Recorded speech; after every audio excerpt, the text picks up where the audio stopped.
Hello students, ये video class 11th के students के लिए है। पहले हमने पहला चैप्टर आपके साथ डिस्कस किया था। ये नेक्स्ट पोएम है आपकी a photograph written by Shirley Toulson. A photograph आपकी नेक्स्ट पोएम है जो कि रिटन बाय शर्ली टॉल्सन द्वारा रचित है। देखिए, बहुत ही अच्छी पोएम है। इस पोएम को थोड़ा ध्यान से पढ़ें। अगर इसमें पोएट की बात की जाए, पोएटेस जो है Shirley Toulson was born on 20 मई 1924, यानी कि 20 मई 1924 को इनका जन्म हुआ था इन इंग्लैंड, यानी कि इंग्लैंड में। She wrote this poem to give tribute to her mother. देखिए स्टूडेंट्स, ये जो पोएम है, इन्होंने इस पोएम को जो ट्रिब्यूट किया है अपनी मदर के लिए किया है, अपनी माता को श्रद्धांजलि दी है। फोटोग्राफ का मतलब होता है फ़ोटो, यानी कि यहाँ पर जो पोएट हैं वो अपनी मदर की फ़ोटो को देखकर विलाप कर रही हैं, दुखी हो रही हैं। यानी कि वो उस अतीत को याद करती हैं, उस पास्ट को याद करती हैं जब उनका जन्म भी नहीं हुआ था और उनकी माँ की जो आयु थी वो केवल 12 वर्ष की आयु थी, जो अपनी 2 कजिन्स के साथ एक समुद्र किनारे गई थी जब ये फ़ोटो शूट किया गया था। तो उस फ़ोटो को देखकर वो बहुत साइलेंस हैं और विलाप करती हैं कि मैं अपनी माँ को याद करती हैं। यानी कि she has written this poem about 3 different stage. तीन स्टेज में अलग अलग डिवाइड है ये poem students. The poem is a tribute to her mother. The poem speaks about the old memories through a snapshots का मतलब होता है फ़ोटो। यानी कि जो पोएटेस है वो अपनी माँ को याद करके अपनी मेमोरीज में अपनी माँ को याद करती हैं और दुखी होती हैं, साइलेंट रहती हैं। चलिए स्टार्ट करते हैं इस पोएम को। टेक्स्ट बुक आप इसे पढ़ेंगे।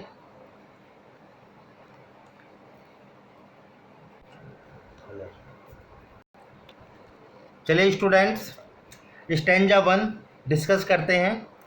देखिए, the cardboard show me how it was when the 2 girls cousins went paddling. देखिए, कार्डबोर्ड्स जो ये वर्ड दिया हुआ है ऊपर, इसका मतलब होता है क्या? एक फ़ोटोग्राफ, यानी कि फ़ोटो। पैडिंग्स का मतलब होता है वेंट पैडिंग्स का मतलब जो है समुद्र में तैरने गए। ये जो पैडिंग्स वर्ड है समुद्र में तैरने के लिए यूज हुआ है।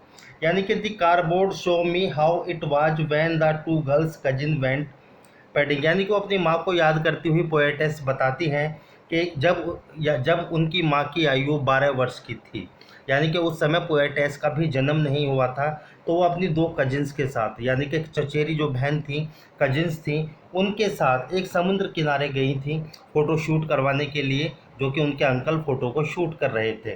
ठीक है, उनमें तीनों जो बहन थी, तीनों में सबसे बड़ी उनकी माँ थी। यानी कि वो दर्शाती हैं कि जब 2 चचेरी बहनें तैरने गई थीं तो वो कैसा दृश्य था। Each one holding one of my mother's hand. यानी कि प्रत्येक ने मेरी माँ का हाथ जो था वो पकड़े हुए थी, मेरी माँ का हाथ पकड़े हुए थी। And she the big girl some 12 years or so. यानी कि उनमें से जो बड़ी कजिन थी, जो लड़की थी, जो कि 12 साल की थी। And 3 stood still to smile through that hair at the uncle with the camera. यानी कि एक हवा का झोंका आता है, यानी कि हवा के झोंके से उन तीनों के बाल जो हैं हिलते हैं और वो स्माइल कर रही हैं तीनों खड़ी होकर और हंसती हैं अपने अंकल की तरफ को, जो कि उनके अंकल हैं, हाथ में कैमरा लिए हुए हैं और उनका फ़ोटो शूट कर रहे हैं।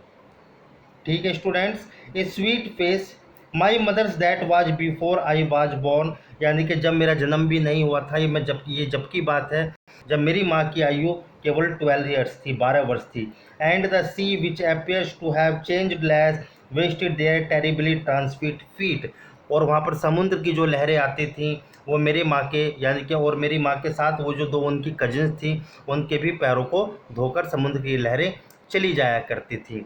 तो वो याद करती हैं उन समुद्र की लहरों को कि आज भी समुद्र ऐसा है। लेकिन मेरी माँ अब काफ़ी बड़ी हो चुकी हैं, 20-30 साल पुरानी ये फ़ोटो है। उसे देखकर पोएटेस काफ़ी दुखी हैं, याद करती हैं और उस क्षण को याद करती हैं कि जब वो समुद्र के किनारे अपने दो कजिन्स के साथ फ़ोटो शूट करने के लिए गई थी।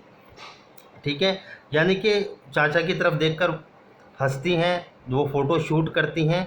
ठीक है, एक प्यारा सा चेहरा जो कि मेरे जन्म से पहले मेरी माँ का था, जब मैं यानी कि जब मेरा जन्म भी नहीं हुआ था, जिसमें कि बहुत ही कम बदलाव आया है। समुद्र के अंदर तो बदलाव नहीं आया है, लेकिन मेरी माँ में बहुत बदलाव आ गया है। चलिए स्टार्ट करते हैं next paragraph students.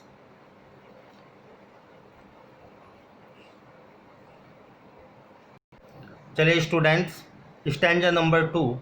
Stanza first में हमने आपके साथ डिस्कस किया था कि कैसे पोएटेस अपनी माँ को याद करती हैं, यानी कि जब उनका जन्म भी नहीं हुआ था, वो केवल 12 वर्ष की थी, समुद्र के किनारे अपने दो कजिन्स के साथ गई थी।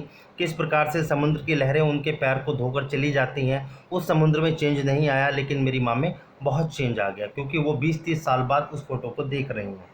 ठीक है ना, जो अपनी दो कजिन्स के साथ गई थी, जिसमें से सबसे बड़ी उनकी माँ थी, जिनकी उम्र 12 वर्ष की थी। माँ की उम्र जो थी वो 12 वर्ष की थी, यानी कि और अंकल जो थे वो अंकल को देखकर हंस रही थी और फोटो शूट किया जा रहा था। चलिए स्टैंजा नंबर 2 में देखिए, सम 20-30 years later she had laughed at the snapshot, यानी कि लगभग 20 या 30 वर्षों के पश्चात जो पोएटेस है वो अपनी माँ की फ़ोटो को देखकर माँ यानी कि जो माँ है वो अपने फ़ोटो को देखकर हंस पड़ती हैं। करीबन 20 या 30 वर्ष बाद उनकी माँ जब उस फोटो को देखती हैं पोएटेस की, तो वो हंस पड़ती हैं। सी बेटी एंड डोली, देखिए बेटी एंड डोली ये दो वो कजिन्स हैं, उनके नाम हैं जो उनकी माँ के साथ थी समुद्र किनारे। एक का नाम था बेटी और दूसरी का नाम था डोली, दोनों कजिन्स थी उनकी। यानी कि वो कहती हैं कि देखो बेटी और डोली, देखो कैसे उन्होंने हमें समुद्र के किनारे पर जाने के लिए तैयार किया था। ठीक है, she was and took how they dressed us for the beach, the sea holiday was her past mine as her laughter both way with the laboured ease of loss. देखिए वर्ड है ईज ऑफ लॉस, इसका मतलब होता है students हानि से उभरना, यानी कि जब किसी व्यक्ति को कोई हानि हो जाती है और जब वो उसकी हानि से उभरता है तब यूज किया जाता है ईज ऑफ लॉस। क्लियर, तो इसमें उनकी माँ जो है उस फोटोग्राफ को देखकर यानी कि अपने कजिन्स को याद करते हुए कहती हैं, देखो बेटी और डोली, हमें किस प्रकार हम समुद्र के किनारे पर हमें जाने के लिए तैयार किया था। समुद्र पर जाने वाला अवकाश मेरी माँ का अतीत का, और मेरे लिए उनकी हंसी भी अतीत थी। ठीक है, यानी कि जिससे हमें काफ़ी हानि हुई, क्योंकि अब उनकी माँ उनके बीच में नहीं रही है। जो पोएटेस है शर्ली टोल्सन, उनकी माँ उनके बीच नहीं है, वो गुजर चुकी हैं। उस फोटो को देखकर याद कर रही हैं उस क्षण को कि मेरी माँ मेरे बीच में नहीं है, यानी कि मैं अब इस हानि से उभर नहीं सकती, क्योंकि उनकी माँ का जाने का जो दुख हुआ है, जो हानि उन्हें पहुँची है, वो कहती हैं कि शायद मैं इस हानि से उभर नहीं सकती। चलिए स्टैंजा नंबर 3।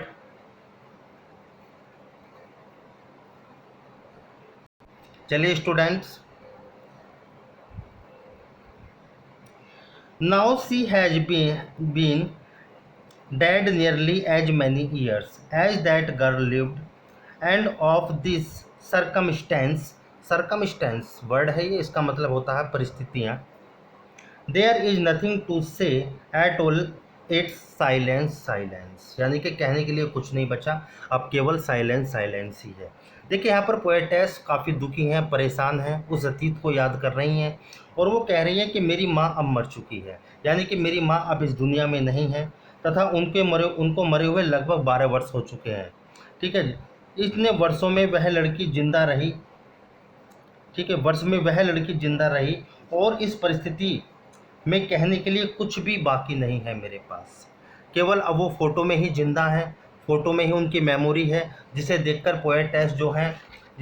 पोएटेस काफ़ी दुखी होती हैं, परेशान होती हैं और अपनी माँ को याद करती हैं उस फ़ोटो को देखकर, किस तरीके से वो अपनी दोनों कजिन्स के साथ हंसते हुए उन्होंने फ़ोटो को शूट कराया था। लेकिन वो जानती हैं मेरी माँ इस दुनिया में नहीं है और उन्हें अपनी माँ का जाने का काफ़ी दुख है। अब मेरे पास कहने के लिए कुछ नहीं बचा है, केवल इस यानी कि अब मेरे पास केवल है तो साइलेंस, बिल्कुल चुप, शांत रहना, साइलेंस ही बचा है। और वो भी वो शांत भावना से एक जगह आराम से बैठी रहती हैं पोएटेस, और अपनी माँ को अपनी मेमोरी में बसाए हुए हमेशा के लिए याद करती रहती है। तो ठीक है स्टूडेंट्स, ये आपकी पोएम थी, फोटोग्राफ, बहुत ही अच्छी पोएम है। ठीक है, इसकी, चलिए, थैंक यू।